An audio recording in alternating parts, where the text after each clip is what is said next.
Olá pessoal, esse é o nosso segundo vídeo da nossa aula, segunda parte da nossa aula de hoje, 23 de novembro, e nós estamos falando sobre o neopentecostalismo e o deuteropentecostalismo. É lógico que você ouvindo não vamos conseguir falar tudo nesta aula, nesses vídeo aula, porque nós teremos uma extensão, né, dos anos 50 até o ano 2000, quando nós temos a igreja hoje de nível nacional e fora do Brasil, e já ocupou seu espaço, a igreja do poder mundial de Deus, do apóstolo Valdomiro Santiago, um líder, né, um bispo da Igreja Universal, que rompeu com a Igreja Universal e funda a igreja do poder mundial, e assume o título de apóstolo, né?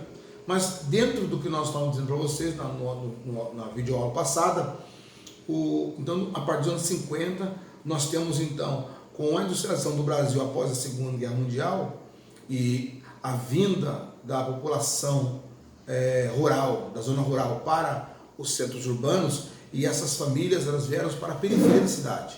Então trouxeram junto com ela a simplicidade, trouxeram com ela a cultura simples, a família grande, a amizade sem nenhuma desconfiança, e os missionários, os pregadores pentecostais assembleianos tinham facilidade de comunicar devido ao seu vocabulário também.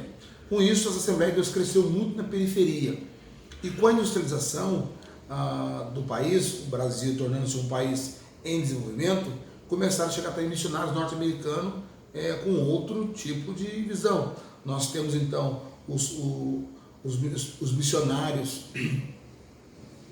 que fundaram a Cruzada Nacional de Evangelização, e mais tarde o nome de Igreja do Evangelho Quadrangular. E dentro dessa criação nasce também o Brasil para Cristo, porque o pastor Manuel de Melo ele se encanta com o sistema e participa por um tempo, um período, né, com os missionários da Cruzada Mundial de Evangelização. E depois ele cria a sua própria igreja, fundando a igreja O Brasil para Cristo. É lógico, também vai ter o missionário Davi Martins Miranda.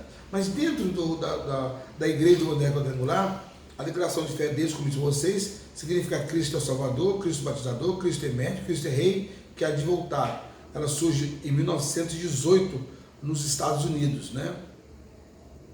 Já nos anos 40, né, isso em 18, 12 anos depois da Rua Azul. A Rua Azul em 1906, em 1918 nasce esse despertamento que vem a ser a Igreja do Evangelho Quadrangular, né? O que acontece? Esse momento da Igreja do Evangelho Quadrangular, a forma de evangelizar a América, que é um país protestante, né, de fazer grandes concentrações de fé, enfim, despertou uma senhora chamada Aimee, né, uma canadense. Ela vai fundar o trabalho da Igreja do Evangelho Quadrangular. Sua rápida expansão é atribuída à atraente oratória da sua fundadora. A Aimee tinha uma pregadora muito profunda, né, e ela atraía a multidão, bem como também os dons de Deus que eram atribuídos a ela, né? Então, além de ter uma oratória bonita, de ter uma mensagem, uma pregação que atraía o ouvinte, que prendia o ouvinte, a Aimee também tinha o dom de Deus. E ela então orava, e o Senhor Jesus realizava milagres. E esses milagres eram, né, divulgados em toda a região, em todas as áreas, né? O dom de cura parecia ser a marca, né, dessa senhora, da irmã Aimee, né, Macpherson, né, o nome dela, Aimee sempre Macpherson. Então ela começa a produzir esse trabalho nos Estados Unidos, dando ênfase ao dom de cura. Você vai ver que nós temos um histórico, né? Enquanto que a Rua Azusa, o Seymour se concentra no batismo do Espírito Santo, os dons espirituais e uma conversão para a santidade. O movimento pentecostal da Rua Azusa é um movimento oriundo do grupo de santidade. Então, as pessoas oravam para ter uma vida íntima com Deus. E essa oração acabava sendo batizado com o Espírito Santo, recebendo dons espirituais. Essa era a mensagem da Rua Azusa. Já com a IME, a mensagem da IME era os dons de cura. A mensagem pregada, Jesus salva, cura, batiza com o Espírito Santo e leva para o céu. Tá? Então a ênfase era a cura, tá? Além, lógico, do expulsar os demônios, né? A ênfase do dom de cura parece ser a marca desse ramo pentecostal 30 anos após a fundação. Então, já nos anos quase 50, aparece no Brasil sob a forma de uma campanha, a cruzada de evangelização. E aí aqui no Brasil já muda. Lá com a IME é o dom de cura. No Brasil já se concentra na expulsão de demônios e na cura divina, tá? Então, o que chama atenção são as barracas de lonas, deslocando de um lugar para o outro, faziam às vezes de tempo, né? Ficava meses no mesmo lugar, dependendo da frequência. As tendas da pregação exprimiam a mobilidade da campanha, ou seja, então, onde um espaço ali fazia evangelização, pregava. No final dos anos 40, é interessante esse fato que no final dos anos 40, Harold Williams, né, ele vem para o Brasil, mas ele passa um ano na Bolívia, tá?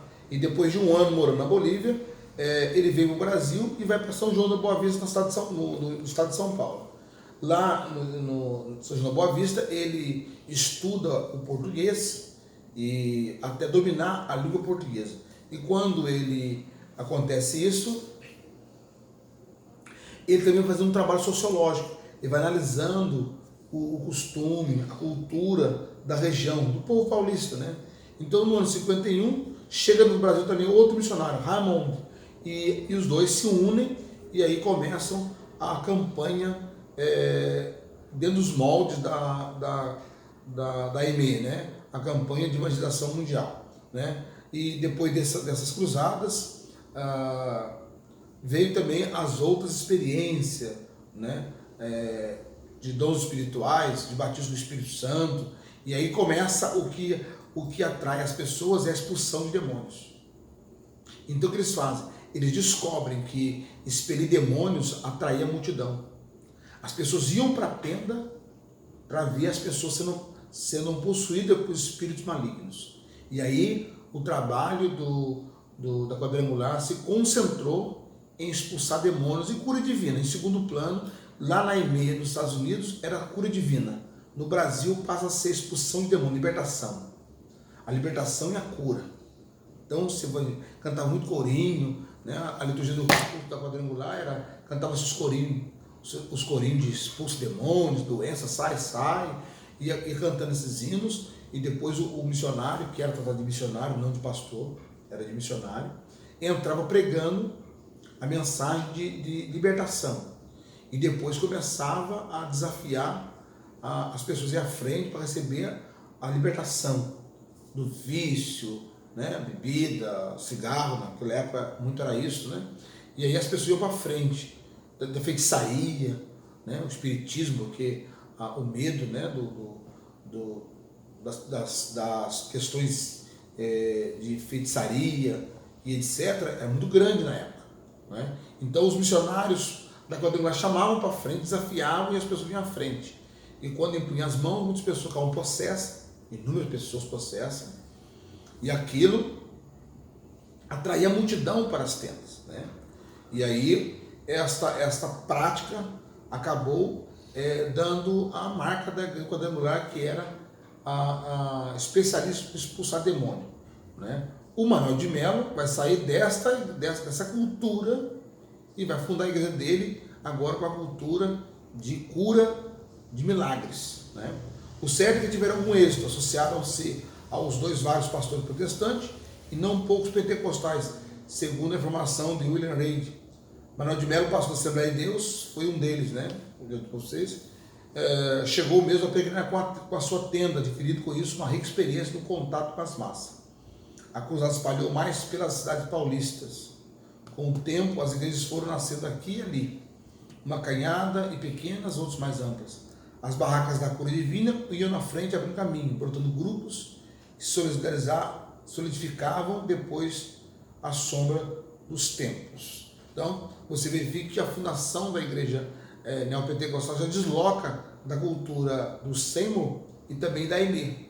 O Seymour era uma pregação de santidade. A pregação da Aimee era de cura divina. E agora aqui no Brasil já muda para libertação e expulsão de demônios. Vamos para o próximo vídeo.